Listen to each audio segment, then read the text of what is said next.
मैं डॉक्टर वीर कीर्ति। अभी तक मैंने आपको उपरस वर्ग के जो 8 द्रव्य हैं उसके बारे में पूरा डिटेल में बताया है। आज मैं उपरस वर्ग का जो शोधन है उसको संक्षिप्त में बताऊंगी। उपरस के शोधन के लिए मैंने ये फॉर्मूला बनाया है जिससे उपरस का शोधन याद करने में आप लोगों को आसानी हो। इसमें क्या है ये फॉर्मूला, इसी से ही कोरिलेट करते हुए उपरस का शोधन हम आज पढ़ेंगे। गो दू घृत राज का कूष्मांड, आद्रक राज का सौंठ। तो इस तरीके से आप ये अगर फॉर्मूला याद कर लें तो शोधन याद करने में आसानी रहेगी। तो अगर गंधक की बात करें तो क्योंकि दोनों ही शब्द क्या, गा से गंधक और गा से गैरिक, और गा से ही क्या बनता है गाय, और गा से ही गाय के जो 2 द्रव्य कौन से, गो दुग्ध और गो घृत। तो इस तरीके से गंधक और गैरिक इन दोनों का ही जो गाय के 2 द्रव्य हैं उन दोनों से ही शोधन होता है। तो यहाँ पर क्या हो गया, सब डबल डबल हो गया। कैसे, यानी कि गंधक गैरिक, गो दुग्ध और गो घृत। ठीक है, तो इसी तरीके से क्या है, जैसे गंधक है तो गंधक का शोधन हम किससे करेंगे, गो घृत से करते हैं। इसी तरीके से गैरिक का भी गो घृत से सेम प्रोसेस होगी। क्या, गो घृत के अंदर गंधक हो या फिर गैरिक हो, इसको क्या है भर्जन करना, यानी कि भूनना। इन भूनने से क्या हो जाएगा, गंधक का और गैरिक का शोधन हो जाएगा।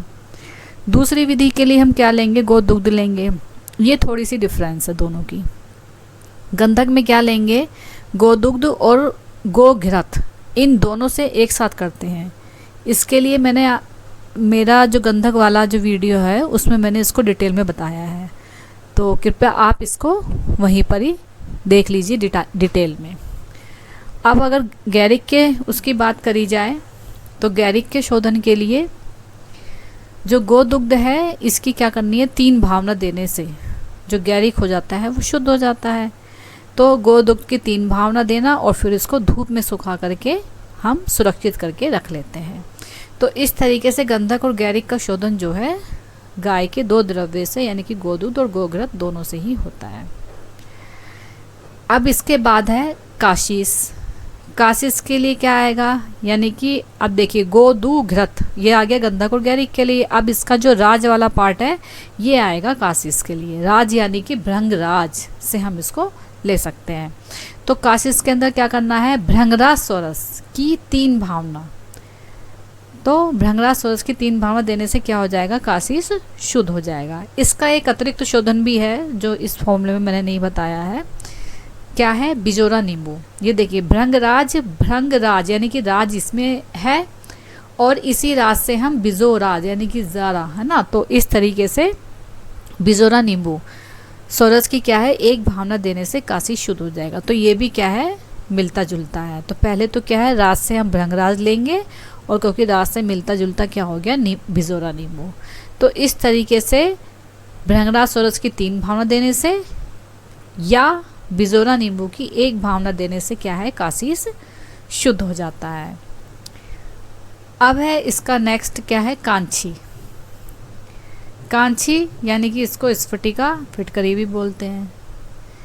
कांची के लिए क्या है, का आया है यहाँ पे, का यानी कि कढ़ाई से हम ले सकते हैं। तो क्या है, कांची को क्या है, कढ़ाई के अंदर अगर ऐसे ही हम डाल करके फुला देते हैं तो ऐसे ही करने से क्या हो जाएगी, कांची शुद्ध हो जाएगी।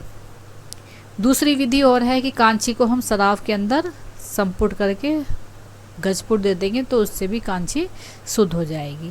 तो एक तरीके से क्या है कि इसको मतलब अग्नि के संपर्क में आने से ही क्या है, ये शुद्ध हो जाती है जब इसको हम फुलाएंगे। यही प्रक्रिया हम कढ़ाई में कर रहे हैं और यही प्रक्रिया शराब संपुट में भी ये अग्नि के संपर्क से क्या हो जाएगी, फूल जाएगी। पॉपकॉर्न जैसे होती है उसी तरीके से। अब है इसके बाद हड़ताल। हड़ताल के शोधन के लिए क्या है, कूष्मांड। तो कूष्मांड सोरस से इसके अलावा हम इसमें 2 अन्य द्रव्यों से भी हड़ताल का शोधन कर सकते हैं, जिसमें क्या आएगा, एक चूर्णोदक आएगा और तिलछाल।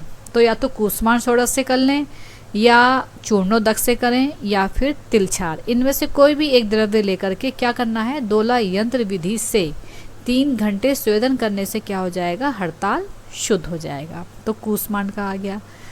अब है इसके बाद में नेक्स्ट यानी कि मनेशिला। मनेशिला के लिए क्या है, आद्रक। तो आद्रक के लिए क्या करेंगे, यानी कि मनेशिला का आद्रक सोरस। अब देखिए आ से आद्रक सोरस है और इसी आ से हम अगस्त से पत्र सोरस भी ले सकते हैं। तो आद्रक सोरस या अगस्त से पत्र सोरस, इनमें से कोई भी एक हो, क्या है, उसकी 7 भावना देने से जो मनेशिला होता है वो शुद्ध हो जाता है। फिर इसके अलावा क्या है, और दूसरा द्रव्य कौन सा, यानी कि फिर से हम बिजोरा नींबू भी यहाँ पर हम ले सकते हैं। तो बिजोरा नींबू सोरस की क्या करना है, 7 भावना देने से जो मनेशिला है वो शुद्ध हो जाता है। अब है इसके बाद में अंजन। अब अंजन का क्या करेंगे, अब आद्रक के बाद में क्या था, राज। राज यानी कि फिर से भृंगराज। तो अंजन का क्या करना है, जितने भी प्रकार के अंजन है उसको भृंगराज सोरस से क्या है, 7 भावना देने से अंजन क्या है, शुद्ध हो जाता है। ये सभी जो अंजन है, सभी प्रकार के अंजनों का भृंगराज सोरस से शोधन है। अगर इसको पर्टिकुलरली हमें अलग अलग करना है शोधन विशेष, जैसे कि शुद्ध रसांजन का करना है, रसांजन का करना है, तो रसांजन का करने के लिए क्या करेंगे हम, सूर्यवतादि योग। तो सूर्यवतादि योग की क्या होगी, 3 भावना देने से रसांजन शुद्ध हो जाएगा। दूसरा क्या है, जम्बीरी नींबू सोरस की भावना दे देंगे तो इससे नीलांजन शुद्ध हो जाएगा। फिर भृंगराज सोरस या त्रिफला क्वाथ है तो दोला यंत्र विधि से क्या है, 3 घंटे स्वेदन कर देंगे। तो इस तरीके से क्या है, ये इसमें मतलब अंजन का शोधन बताया गया है। अब इसमें क्या है, कंकुष्ठ। कंकुष्ठ के लिए क्या करेंगे, यानी कि का सोंठ। सोंठ यानी कि सुंठी, सिंपल सुंठी की क्या है, 3 भावना देने से क्या हो जाएगा, अंजन कंकुष्ठ शुद्ध हो जाएगा। तो इस तरीके से बहुत ही आसान ट्रिक है उपरस के शोधन विधि की। जैसे गंधक गैरी गोघृत गोदुग्ध से दोनों द्रव्यों से करेंगे, काशी इसका भृंगराज सोरस से करेंगे। इसके अलावा राज है तो बिजोरा नींबू भी ले सकते हैं, कांची यानी कि कढ़ाई के अंदर या शराब संपूर्ण करके, हड़ताल यानी कि कूष्मांड सोरस। इसके अलावा इसमें 2 द्रव्य भी ले सकते हैं, चूर्णोदक या तिल छाड़, दोला यंत्र विधि से स्वेदन। फिर मनेशिला की बात आई तो फिर से वही आद्रक सोरस, और इसी या से क्या है, अगस्त से पत्र सोरस के 7 भावना देने से अंजन का सामान्य शोधन के लिए क्या हो जाएगा। और इसके अलावा मनेशिला में इसके अलावा बिजोरा नींबू की 7 भावना देने से, अंजन के सामान्य शोधन के लिए राज यानी कि भृंगराज सोरस की, और विशेष शोधन के लिए सबके अलग अलग बताया गया है। और लास्ट यानी कि कंकुट यानी कि सुंठी की 3 भावना देने से क्या हो जाएगा, उपरस का शोधन हो जाएगा। तो बहुत इजी ट्रिक्स है, ये फॉर्मूला याद कर लीजिए तो आपको उपरस का शोधन याद करने में बहुत ही ट्रिकली और आसानी से याद हो जाएगा। अगर आपको ये मेरा वीडियो पसंद आया हो तो please like share and comment my video. Thank you, धन्यवाद।